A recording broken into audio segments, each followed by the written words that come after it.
Bienvenidos, bienvenidas a Punto de Vista. Hace poco se realizó en Colombia las elecciones regionales, el poder local. Es importante entender y acercarnos a un análisis sobre lo que allí ocurrió, la importancia de estas elecciones. Es importante en este marco resaltar cuál era el contexto en el que se dieron estas elecciones.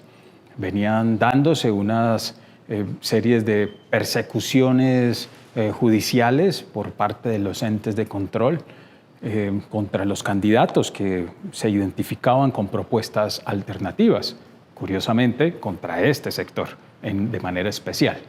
También un trabajo mediático enfocado en resaltarlos y resaltando ciertos candidatos y ciertas propuestas de manera intencionada. Eso en el marco que se fue dando antes de las elecciones. También una tensión y una polarización motivada y movida por estos medios masivos de comunicación que ponían su foco en asuntos problemáticos para generar esas posturas extremas en las ciudades capitales sobre todo y en las regiones. Y también encontramos el surgimiento y el fortalecimiento de las clientelas tradicionales políticas. Es un fenómeno que tenemos que analizar y poner un poco más la lupa para identificar qué pasa allí. Y también unas propuestas alternativas aún carentes de un proyecto con gran fuerza que avance en los objetivos de unas transformaciones reales, nacionales y regionales. Miremos un poco qué ocurrió en estas elecciones. El pasado 29 de octubre tuvimos en Colombia la realización de las elecciones regionales que eligió los próximos gobernantes entre el año 2024-2027. Y allí tuvimos unas estadísticas bien interesantes. De la población total que podía votar, 38.905.000 personas, pues votó aproximadamente el 51,21%. Esto pues, se vio reflejado prácticamente en 23 millones de votos, siendo cerrado para alcaldes, 19 millones de votos para las gobernadores, 22 millones de votos para el Consejo, 19 millones de votos para la Asamblea y 10 millones de votos para las juntas administradoras locales en términos generales. Recuérdese que se elegían 32 gobernadores, 418 diputados, 1.102 alcaldes, 12.072 concejales y 6.885 ediles en todo el país. De dichas elecciones no puede decirse que hubo un partido o movimiento que pueda denominarse ganador. Sin embargo, como ha sido costumbre en cada elección regional, pues todos y cada uno de los partidos ha salido a nombrarse como el gran ganador de las elecciones, o porque ganó en un lugar donde no había ganado, o porque ascendió un poco más o menos en los votos. Y ahí entonces que no puede haber un gran ganador. Pero el gran ganador que siempre ha presentado puede nombrarse como el abstencionismo. Y si bien casi un 40% de personas no se presentó a las urnas, es bastante llamativo que tanto entre tarjetas o tarjetones no marcados como los tarjetones nulos, por ejemplo, para alcaldes se suma casi 1 millón de votos. Para gobernadores alcanza a ser casi 2 millones de votos. Lo que nos está demostrando es que hay una apatía generalizada frente a las elecciones. La gente no está entendiendo cómo es que las elecciones solucionan sus problemas. De ahí que incluso hay personas que solamente, según lo que nos dicen las estadísticas, van por una tarjeta no marcada. En términos generales, entonces, lo que puede decirse es que se presentaron unas elecciones pacíficas en términos generales, unas elecciones con poca afluencia de personas, pero que determinaron entonces los nuevos alcaldes y gobernadores del país. Vamos entonces al corte donde analizaremos las partes de las conclusiones, ya específicamente con relación a las elecciones que tuvimos presencia el 29 de octubre. Varias conclusiones pueden tomarse entonces luego de las elecciones regionales. Ha empezado a fluir en los medios de comunicación masiva una matriz sobre que esto era una elección plebiscitaria donde se decía si se estaba de acuerdo o no con el gobierno. Pero lo que puede decirse entonces es que nada más alejado de la realidad, es desconocer la realidad regional que no obedece a partidos, que obedece más a clientelas, a clanes políticos regionales, a grupos de contratistas regionales. Eso es lo que nos mostró la elección, donde estas personas vuelven a tomar entonces ese poderío que antiguamente habían perdido con los gobiernos anteriores. Cabe recordar que el pacto histórico es una coalición de partidos con tendencias diferentes, representación diferente, que fueron divididos a estas elecciones, hay que decirlo, y adicional a ello, sin grandes figuras para disputar estos cargos de elección popular. Pero por el contrario, tampoco los partidos tradicionales se presentaron y lograron esos triunfos. En por lo menos varias gobernaciones, puede decirse mínimo en 11, de las 32 tuvieron que ir con coaliciones también. Coaliciones, en este caso incluso de partidos que se disputan electoralmente en otras regiones. De ahí que no exista esa coherencia ni esa uniformidad al momento de una elección. Cada una de las regiones expresó un descontento con algunas políticas nacionales, pero tampoco hay entonces esa gran coalición en contra del gobierno. En cada región entonces se mostró una dinámica muy de carácter local, muy desde la lógica local. De ahí que entonces esa idea general que se está presentando como que el gobierno es uno de los grandes perdedores, lo que debe decirse es que no obedece a la realidad, obedece a la realidad regional la elección. De ahí entonces que no haya sido ningún plebiscito nacional. Otra de las conclusiones a las cuales podemos arribar es que existe una frustración generalizada de los ciudadanos cuando se van a las urnas, cuando votan, en este caso, por clanes políticos que antiguamente estaban en el poder y que habían sido reemplazados por gobiernos de tendencia progresista.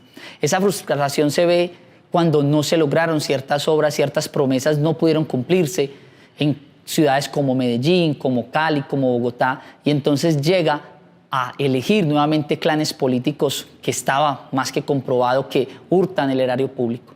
Y ahí entonces que otra de las conclusiones a las que podemos llegar es que no hay forma de cómo tramitar rápidamente esas reformas grandes que requieren cada una de las regiones, y eso lleva a una frustración y lleva a elegir nuevamente a esos malos conocidos que fueron en ocasiones, incluso en algunos departamentos y algunas capitales, familiares de corruptos demostradamente condenados. Resulta fundamental entonces concretar las propuestas de gobiernos en los gobiernos regionales, básicamente para evitar precisamente el desencanto de la ciudadanía con la democracia, porque esas grandes promesas y esas grandes obras prometidas no se están logrando en esos 4 años. De ahí entonces que lo que se está entregando no son obras, sino apenas pequeños bosquejos. Valga simplemente mirar en Bogotá cómo ni siquiera se ha entregado la primera estación del metro que se prometió desde muchos gobiernos anteriores. Y esto se da precisamente porque cada gobierno que va llegando es como si existiese un borrón y cuenta nueva, un volver a empezar. Y esto está afectando básicamente el bienestar de los ciudadanos. Y ahí entonces que debe serse sensato con el tema de la democracia y apostarle a proyectos de cambio, pero proyectos creíbles y sobre todo ejecutables.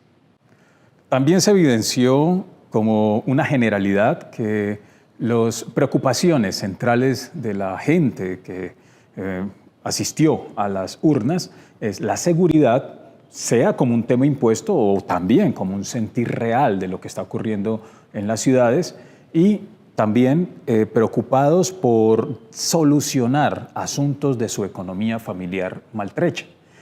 Buscan soluciones más que cambios estructurales de país. Y allí se acercan a lo que se puede considerar de manera común puede traerles una estabilidad. Sobre también las dinámicas regionales, leerlas mejor y no caer tal vez en ingenuidades en nuestras maneras de relacionarnos, qué se gana y qué no se gana realmente con las alianzas. También tener una postura clara frente a lo que se quiere en las agendas, lo claro en la agenda regional y en la agenda nacional. Allí tenemos un reto impresionante. Necesitamos reconocer, entender, estudiar más a fondo las reglas de juego con las que estamos caminando. Y claro, vendrán necesarias transformaciones, pero mientras llegan, las reglas de juego hay que comprenderlas muy bien para saber mover acciones dentro de esos límites, pero también mover acciones dentro de los límites de lo posible, de lo éticamente posible, en la manera como nos relacionamos en las regiones. Creo que es evidente la falta de proyecto de país unificado, claro, contundente, una agenda común que articule las necesidades populares. Creo que hace falta que se construya desde abajo, que articule agendas sectoriales un proyecto de país que se exprese también en las regiones, de las regiones a lo nacional y de lo nacional a lo regional. Creo que aún falta mucho por avanzar en esta apuesta de país desde lo alternativo, desde unas propuestas que surjan desde el orden popular. Ahora bien, estas elecciones y estos resultados, claro que van a ser mella y tendrán consecuencias en lo que queda y en lo que resta del gobierno de Gustavo Petro, un gobierno alternativo, en tanto que las políticas empezarán a chocar entre lo nacional y lo regional. Uno de los temas será la paz. Las tensiones serán evidentes y eso es uno de los retos que tendrá el gobierno durante lo que resta de gobierno. Dos, el impulso de las reformas y de las transformaciones esenciales del país tendrán aún más dificultades con la suma a las que ya venía teniendo en el Congreso de la República. Y tres, se alistan en las regiones hacia una carrera presidencial, a fortalecer los clanes y los presupuestos públicos en función de las elecciones presidenciales venideras. Son tensiones que tendremos y también los grandes proyectos y megaproyectos en los próximos planes de ordenamiento territorial tendrán también allí unas corruptelas que estarán al tanto, sedientas también de ese erario público del cual dependen y del cual estaban escasos durante una temporada específica. Entonces ahí existen esas tensiones y esos retos también. ¿Qué le queda a la organización popular? Necesariamente se debe pensar en fortalecer la capacidad organizativa popular y anclar la necesidad de un partido como estructura real, dinámica, realmente democrática, que se tome decisiones desde abajo, creo que hace falta, y también la construcción de un proyecto colectivo, de una agenda colectiva popular. Nos quedan esos retos y bueno, más adelante nos estaremos encontrando en otro programa de Punto de Vista para seguir profundizando sobre estos ejes temáticos que son centrales para nuestro país, nuestra región y para el mundo.